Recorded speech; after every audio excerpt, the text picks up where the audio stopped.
ശ്രീ യുവരാജ് ഗോകുൽ, ഇവിടെ കഴിഞ്ഞ ദിവസങ്ങളിലടക്കം നടന്ന ചർച്ചകളിൽ ഹൈന്ദവ ഏകീകരണത്തിൻ്റെ ആവശ്യമുണ്ട് എന്ന് പൊതുവെ വിലയിരുത്തുന്ന ഒരു നിലപാട് BJP അനുകൂലമായ പ്രതിനിധികൾ ഉൾപ്പെടെ സ്വീകരിക്കുന്നത് ശ്രദ്ധയിൽപ്പെട്ടിരുന്നു. മാത്രവുമല്ല, ഈ സനാതന ധർമ്മത്തെക്കുറിച്ച് കഴിഞ്ഞ ദിവസങ്ങളിൽ മുഖ്യമന്ത്രി നടത്തിയ പരാമർശം അത് വലിയ തോതിൽ BJP ചർച്ചയാക്കുകയും ചെയ്തു. അവിടെ ചർച്ച നടന്നാൽ തന്നെ കേരളത്തിൽ ഇതുമായി ബന്ധപ്പെട്ട് പിന്നാക്ക വിഭാഗങ്ങൾ എന്ന് വിശേഷിപ്പിക്കുന്ന വിഭാഗങ്ങൾക്കിടയിൽ ഒരു ഐക്യമുണ്ടാകുമെന്നും ആ ഐക്യം തങ്ങൾക്ക് അനുകൂലമാകുമെന്നും ഒരുപക്ഷെ മുഖ്യമന്ത്രിയും CPIM കരുതിയിട്ടുണ്ടാകാം എന്നതായിരുന്നു രാഷ്ട്രീയ നിരീക്ഷകരുടെ വിലയിരുത്തൽ. പക്ഷേ അങ്ങനെയാണോ? ഇന്നിപ്പോൾ ഈ SNDP പ്രതികരണം വരുമ്പോൾ, വെള്ളാപ്പള്ളി നടേശന്റെ പ്രതികരണം വരുമ്പോൾ, അദ്ദേഹം സാധാരണ സുകുമാരൻ നായരെ വിമർശിക്കാനുള്ളൊരു സാധ്യത എല്ലാവരും കണ്ടിരുന്നുവെങ്കിൽ വലിയ വിമർശനത്തിന് തയ്യാറായില്ല. വിമർശനം ഉണ്ടായതാകട്ടെ ശിവഗിരി മഠത്തിന് നേരെ അല്ലെങ്കിൽ സ്വാമി സച്ചിദാനന്ദയ്ക്ക് നേരെ എന്ന് പറയാം. അതെന്തുകൊണ്ട് എന്നാണ് താങ്കൾ മനസ്സിലാക്കുന്നത്? അഭിലാഷ്, ഇതിനകത്ത് ശ്രീകുമാർ സാർ വളരെ ലോജിക്കലായിട്ടാണ് ആ വിഷയത്തിൽ സംസാരിച്ചത്. അതിനോട് ചേർന്ന് നിന്ന് തന്നെ സംസാരിക്കാൻ തന്നെയാണ് ഞാനും താല്പര്യപ്പെടുന്നത്. കാരണം ഇതിൻ്റെ പുറകിൽ ഒരു കൃത്യമായിട്ടുള്ളൊരു വിഭജിക്കൽ രാഷ്ട്രീയം പിണറായി വിജയൻ്റെ ഭാഗത്ത് നിന്നുണ്ടായിട്ടുണ്ട്.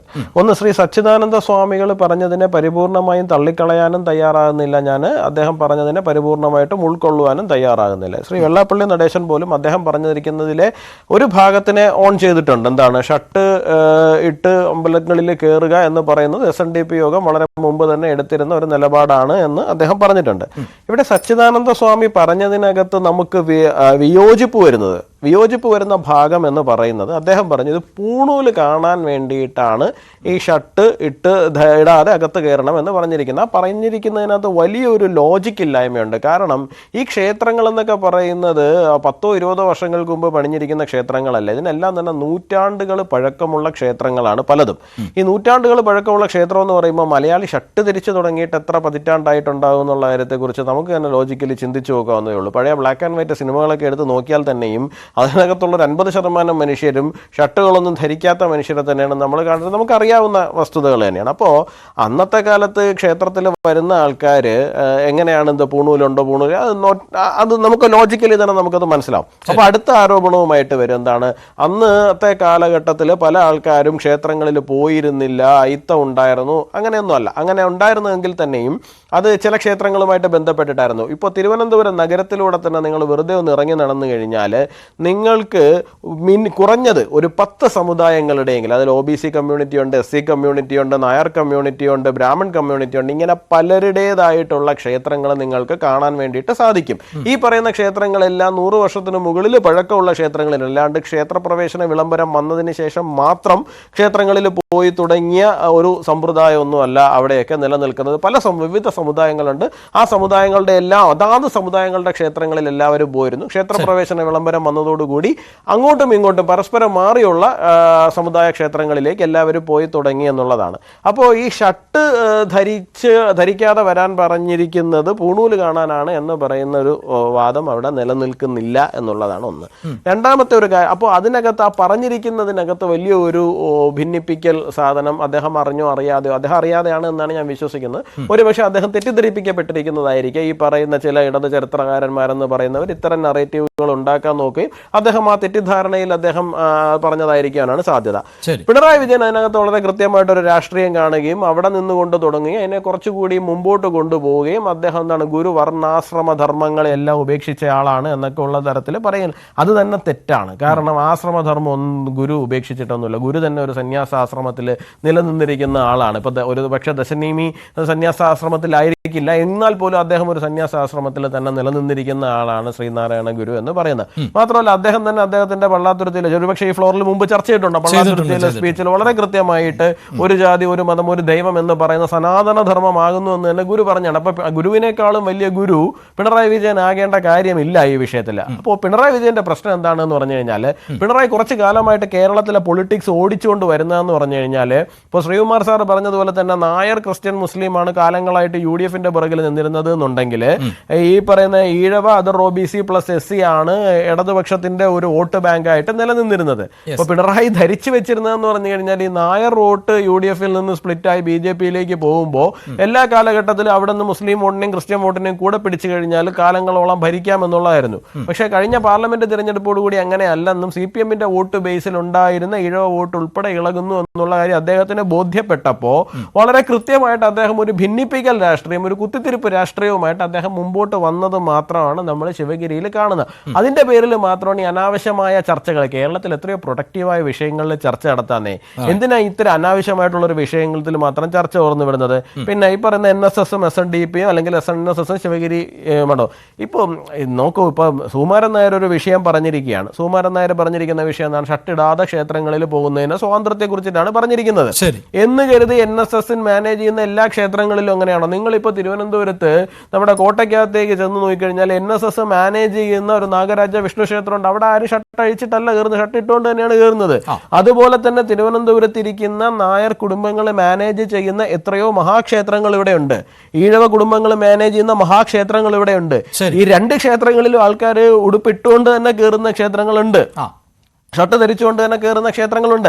അപ്പോ ഈ പറയുന്ന നായർ കമ്മ്യൂണിറ്റിയുടെ ക്ഷേത്രങ്ങൾ മുഴുവനും ഉടുപ്പ് ധരിക്കാതെ കയറുന്നതാണ്, അല്ല ഈഴവ കമ്മ്യൂണിറ്റിയുടേത് മാത്രമാണ് ഉടുപ്പ് ധരിച്ച് കയറുന്നത്, അങ്ങനെയൊന്നുമില്ല.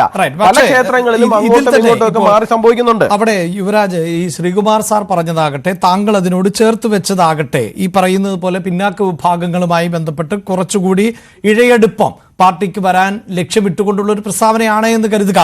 അവിടെ അങ്ങനെയാണെങ്കിൽ NSS-ന്റെ സുകുമാരൻ നായരുടെ ഭാഗത്തു നിന്നുണ്ടായ പ്രതികരണം അതിനുതകുന്ന തരത്തിൽ തന്നെയല്ലേ? അദ്ദേഹം ശിവഗിരിയെ തള്ളിപ്പറയുന്ന, അതായത് സ്വാമി സച്ചിദാനന്ദയൊന്നും ഇതിൽ അഭിപ്രായം പറയേണ്ടതില്ല എന്ന് പറയുന്നു.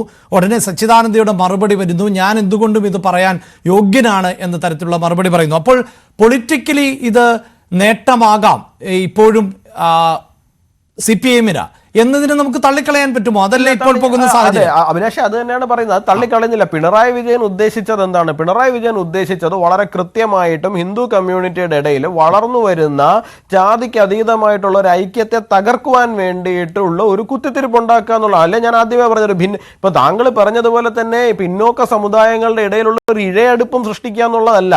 ഇവിടെ ഹിന്ദു കമ്മ്യൂണിറ്റിക്ക് ഇടയിൽ രൂപപ്പെട്ടുകൊണ്ടിരിക്കുന്ന ഒരു ഇഴയടുപ്പത്തിനെ എങ്ങനെയെങ്കിലും നശിപ്പിക്കുക എന്നുള്ളത് മാത്രമാണ് പിണറായി വിജയൻ ഇവിടെ ലക്ഷ്യം വെച്ചിരിക്കുന്നത്. ഇല്ലാന്നുണ്ടെങ്കിൽ ആൾക്കാർ ഒരുമിച്ച് പോകുന്ന ഒരു സാഹചര്യം വന്നു കഴിഞ്ഞാൽ അദ്ദേഹത്തിന്റെ പാർട്ടിയുടെ നിലനിൽപ്പിനെ ബാധിക്കുമെന്ന് തോന്നിയതുകൊണ്ടാണ്.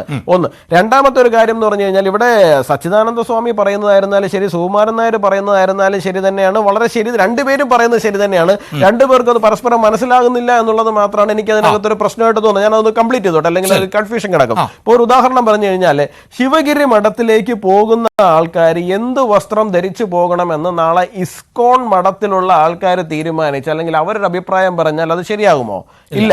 അമൃതാനന്ദമയി മഠത്തിലേക്ക് എങ്ങനെ പോകണമെന്ന് ശ്രീരാമകൃഷ്ണ മിഷൻ തീരുമാനിച്ചു കഴിഞ്ഞാൽ നടക്കുമോ? ഇല്ല. അപ്പോൾ ഓരോ മഠങ്ങൾക്കും ഓരോ വിഭാഗങ്ങൾക്കും അവരവരുടേതായിട്ട് കാലങ്ങളായിട്ട് അവർ പിന്തുടർന്നു പോകുന്ന സമ്പ്രദായമുണ്ട്. ശിവഗിരി മഠത്തിനെ സംബന്ധിച്ചിടത്തോളം, ശ്രീനാരായണീയ ക്ഷേത്രങ്ങളെ സംബന്ധിച്ചിടത്തോളം അത് എങ്ങനെ വേണം എന്ന് ആധികാരികമായി പറയുവാൻ അവകാശവും അധികാരവുമുള്ള ആള് തന്നെയാണ് സച്ചിദാനന്ദ സ്വാമി. അതിനകത്ത് ആർക്കും ഒരു എതിർപ്പുമില്ല. അതുപോലെ തന്നെ NSS-ന് ഊരായ്മയുള്ള ക്ഷേത്രങ്ങളിൽ എങ്ങനെ കാര്യങ്ങൾ മുമ്പോട്ട് പോകണമെന്ന് പറയുവാൻ അധികാരവും അവകാശവുമുള്ള ആള് തന്നെയാണ് സുകുമാരൻ നായർ. അപ്പൊ ഈ പറയുന്ന എന്താണ്, എല്ലാവരും ഡിഫറെന്റ് എൻറ്റിറ്റീസ് ആണ്, എല്ലാവർക്കും അവരവരുടേതായിട്ടുള്ള സ്വത്വവുമുണ്ട്. അപ്പോൾ ഒന്നിന്റെ മേലേക്ക് മറ്റൊരാൾ കടന്നു കയറുവാൻ ശ്രമിക്കുന്നു എന്ന് പറയുമ്പോൾ തീർച്ചയായിട്ടും അവിടെ ഒരു കോൺഫ്ലിക്റ്റ് ഡെവലപ്പ് ആവും. ഇവിടെ സുകുമാരൻ നായർ പറഞ്ഞിരിക്കുന്നത് പ്രധാനമായിട്ടും 80-90% മുഖ്യമന്ത്രിക്കെതിരെയാണ് പറഞ്ഞിരിക്കുന്നത്. സച്ചിദാനന്ദ സ്വാമിക്ക് പറയുവാനുള്ള അവകാശമുണ്ട്, അധികാരമുണ്ട്. അദ്ദേഹത്തിന് ഇത്തരത്തിൽ ചരിത്രപരമായിട്ട് ചില ഇടത് ചരിത്രകാരന്മാര് എഴുതി ഉണ്ടാക്കി വെച്ചിരിക്കുന്ന നറേറ്റീവ് അദ്ദേഹം വിശ്വസിച്ചിട്ടുണ്ട് എന്നുണ്ടെങ്കിൽ അത് അദ്ദേഹത്തിന് നമുക്ക് സ്വാഭാവികമായിട്ടൊരു ചർച്ചയുടെ സമയത്ത് അദ്ദേഹത്തിനോട് പറയാവുന്നതും അദ്ദേഹത്തിനെ ബോധ്യപ്പെടുത്താവുന്നതുമായിട്ടുള്ള വിഷയം തന്നെയാണ്.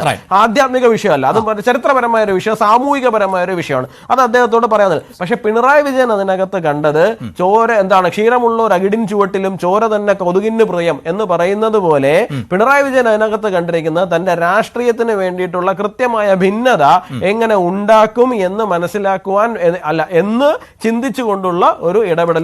അവിടെ ഈ SNDPയുടെ ഒരു പിന്തുണ ലഭിക്കാതെ പോകുന്നു എന്ന് കൂടി നിരീക്ഷിക്കുന്നുണ്ടോ താങ്കൾ? അല്ല, അത് കൃത്യമായിട്ട് എല്ലാവർക്കും രാഷ്ട്രീയം നിരീക്ഷിക്കുന്ന എല്ലാവർക്കും മനസ്സിലാവുമല്ലോ പിണറായി വിജയൻ എന്താണ് ഉദ്ദേശിച്ചിരിക്കുന്നത് എന്നുള്ള കാര്യം. ഇന്ന് തന്നെ വെള്ളാപ്പള്ളിയുടെ മറ്റൊരു പ്രസ്താവന വന്നിട്ടുണ്ടല്ലോ, നായാടി മുതൽ നമ്പൂതിരി വരെ എന്നുള്ള അദ്ദേഹം മാറ്റി നായാടി മുതൽ നസ്രാണി വരെ എന്നുള്ളതിലേക്ക് അദ്ദേഹം അതിനെ ചേഞ്ച് ചെയ്തിട്ടുണ്ട്.